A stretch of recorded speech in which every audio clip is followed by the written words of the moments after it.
Recep Tayyip Erdoğan was born on February 26, 1954, in the Kasımpaşa quarter of Istanbul, Turkey, to parents Ahmet and Tenzil Erdogan. He spent part of his childhood in Rize, where his father worked as a coast guard, before the family returned to Istanbul when he was 13. Raised without much money, Erdogan sold lemonade and sesame buns on the streets as a teenager. A talented football player, he competed for many years and reportedly drew interest from top clubs, but was prevented from pursuing that path by his father.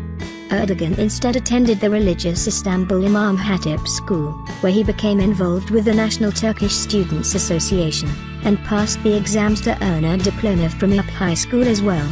Influenced by the teachings of National Salvation Party leader Necmettin Erbakan, Erdogan was elected head of the party's Biography youth branch and Istanbul youth branch in 1976.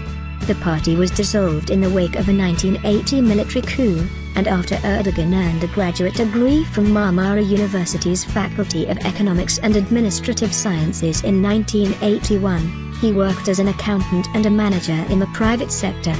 Erdogan returned to politics with the formation of the Welfare Party in 1983, becoming the Biography district head in 1984.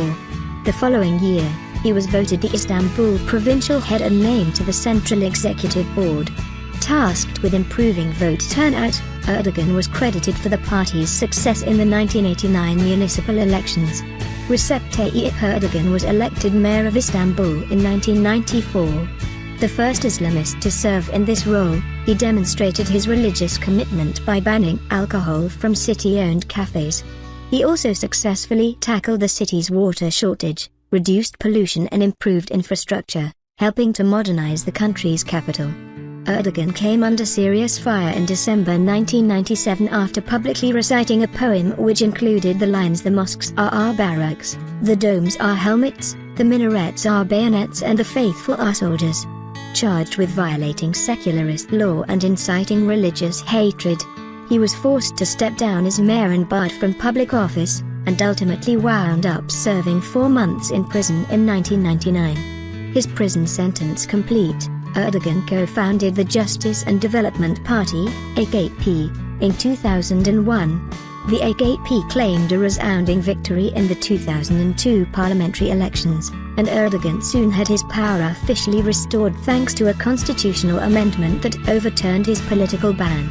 He became Prime Minister of Turkey on March 9, 2003, and subsequently was re-elected to the position twice more.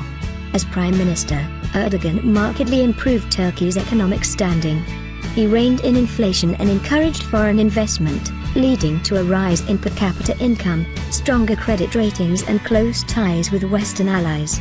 However, Erdogan also increasingly became known as an authoritarian leader out to increase the breadth of his power.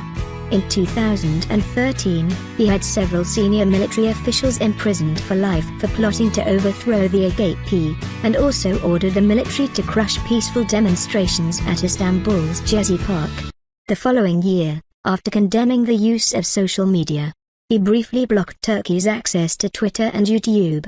After reaching his term limits as Prime Minister, Erdogan became the AKP's candidate in Turkey's first direct election for the presidency, and was inaugurated on August 28, 2014.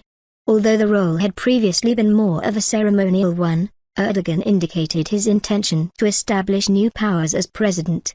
His goal was temporarily impeded when the AKP failed to garner a majority in the 2015 parliamentary elections, but after attempts to form a coalition government faltered, the AKP regained the majority in an election that November.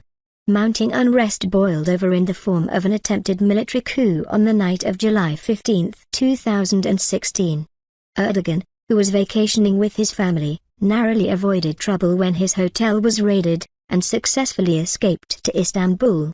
Out of harm's way, he took to the video chat app FaceTime to implore his countrymen to fight the renegade military units. He was largely supported by key government officials and influential figures, and within a few hours the coup, which resulted in more than 400 deaths and another 1,400 people injured, had been quashed.